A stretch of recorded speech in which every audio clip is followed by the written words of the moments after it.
नमस्ते, माझं नाव मीनल गजानन पाटील आहे. सांगवी प्रभाग क्रमांक 3. माझी निशाणी आहे छत्री.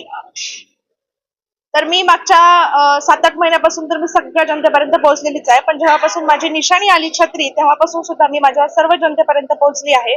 तरी यदि कदाचित नजर चुकीने एखादा भाग किंवा एखादी गल्ली किंवा कुठला एखादा एरिया जर राहिला गेला असेल तर मी माझ्या वतीने त्यांना मी माफी मागू इच्छिते. पण मला 100% खात्री आहे की माझी पूर्ण जनता ही माझ्यासोबत आहे आणि माझी छत्री ही निशाणी आहे ती सर्व जनतेपर्यंत पोहोचलेली आहे. आमच्या 7-8 महिन्यांपासून त्यांच्यासोबत जे नातं तयार केलेलं आहे ते मागच्या 5 वर्षापासून जे कोणी करू शकलं नाही ते मी एकट्या महिलेने 7-8 महिन्यामध्ये करून दाखवलेलं आहे. याच त्या विश्वासाचं हे उत्तर आहे. माझी त्यासाठीच माझ्या सर्व जनतेला हात जोडून मी विनंती करते की जरी मी शेवटच्या क्षणापर्यंत आपला प्रभाग फार मोठा आहे तरी यदा कदाचित मी तुमच्यापर्यंत जरी नाही पोहोचू शकले, कारण आमच्या विरोधात भरपूर सारे षडयंत्र रचले जातात. तुमच्या सगळ्यांनाच माहिती आहे की आपण ज्या जोमानी कामं करत होतो त्याच कारणामुळे आपल्याला एक तिकीट कापलं गेलं ऐन वेळेला. म्हणून मी आज अपक्ष म्हणून तुमच्या समोर राहिले आणि तेच षडयंत्र अजून पण सुरू आहेत. एका महिलेला पाय खेचण्याची कामं चालू आहेत.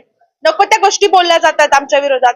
आमची खच्चीकरण करण्याचा प्रयत्न करताय, पण जनता खंबीरपणे माझ्या पाठीशी उभी आहे म्हणून या गोष्टींचा कुठलाही ती मात्र फरक माझ्यावरती पडणार नाही. माझ्या सर्व मतदार बंधूंना सगळ्यांना तिळगुळ हे मला पोहोचवायचंच आहे. पण तरी जरी शक्य नाही झालं तरी मी तुमच्या सर्वांना माफी मागते.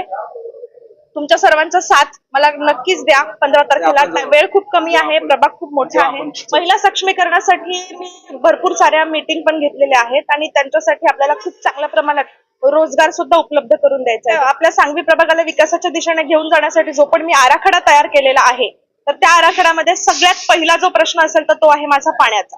मी तोच हाती घेतलेला आहे आणि त्याच्यावरती सर्वात प्रथम मी त्याच्यावरती काम करणार आहे. कारण पाणी हे आपल्या डायरेक्ट आरोग्याशी जोडलं जातं आणि तिथूनच आपल्या आजारपणाचं प्रमाण वाढतं. त्यासाठी सर्वात प्रथम तर मी लक्ष देणार आहे ते पाण्यासंदर्भात आणि स्वच्छतेसाठी. खूप खूप धन्यवाद दादा, तुम्ही मला ग्राउंडवरचा रिपोर्ट तुम्ही दिलात त्याबद्दल मी सर्वांच्या खूप मनापासून आभार मानते. अशी साथ कायमस्वरूपी माझ्या जनतेकडून पाहिजे. फक्त मतदाना दिवसांपुरती नसून कायमस्वरूपी राहावी. आणि तुमच्या माध्यमातून मी सर्व जनतेला आवाहन करते की 15 तारखेला माझ्या पिवळ्या रंगाच्या मशीनवरती 6व्या नंबरचं बटन म्हणजे छत्री या चिन्हासमोरील बटन दाबून मला प्रचंड मतांनी विजयी करा. त्याचबरोबर मकर संक्रांतीच्या तुम्हा सर्वांना माझ्यापासून खूप खूप शुभेच्छा.